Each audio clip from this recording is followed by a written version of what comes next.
Work life balance করতে গিয়ে আমরা সব থেকে বেশি যে জায়গাটাতে হিমশিম খাই সেটা হচ্ছে time management and task management. আজকে বলছি টাস্ক ম্যানেজমেন্টের একটা কার্যকরী থিওরি, এটাকে বলে আইজেনহাওয়ার ম্যাট্রিক্স। আইজেনহাওয়ার ম্যাট্রিক্সটা হচ্ছে জাস্ট চারটা ভাগ করা থাকবে। আপনার দৈনন্দিন যত কাজ আছে, ধরুন আজকে থেকে নিয়ে এক সপ্তাহের মধ্যে বা এক মাসের মধ্যে যত কাজ করতে হবে তার একটা লম্বা লিস্ট করে ফেলেন। এক মাসের মধ্যে তো আপনার অনেক কাজ, 1 2 3 4 দিয়ে দিয়ে আপনি লিখে ফেলেন।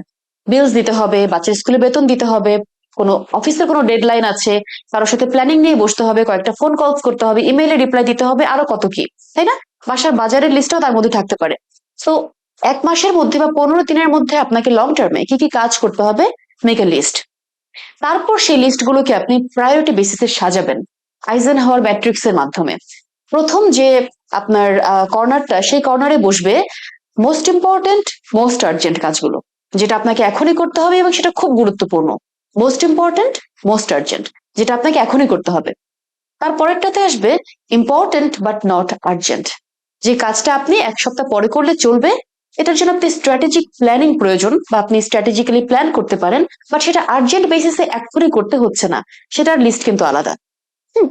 তারপরে আসছে আর্জেন্ট বাট নট ইম্পর্টেন্ট। এই কাজগুলো হচ্ছে ডেলিগেশনের জায়গা, যেটা আপনি একা সবকিছু করবেন না, আপনি ডেলিগেট করে দিবেন। কন্টেন্ট ক্রিয়েটরকে কন্টেন্ট ক্রিয়েটরের কাজ, যিনি ভিডিও এডিটর করছেন তাকে তার কাজ, যিনি বাসার বাজার করবেন তাকে তার কাজ, তারপর ড্রাইভারকে গাড়ি চালানোর কাজ, বা এক কথায় এক একজন এক একটা কাজে এক্সপার্ট, আপনি তাদেরকে সেই কাজগুলো ডেলিগেট করে দিবেন। আপনি একা সব কাজ করবেন না।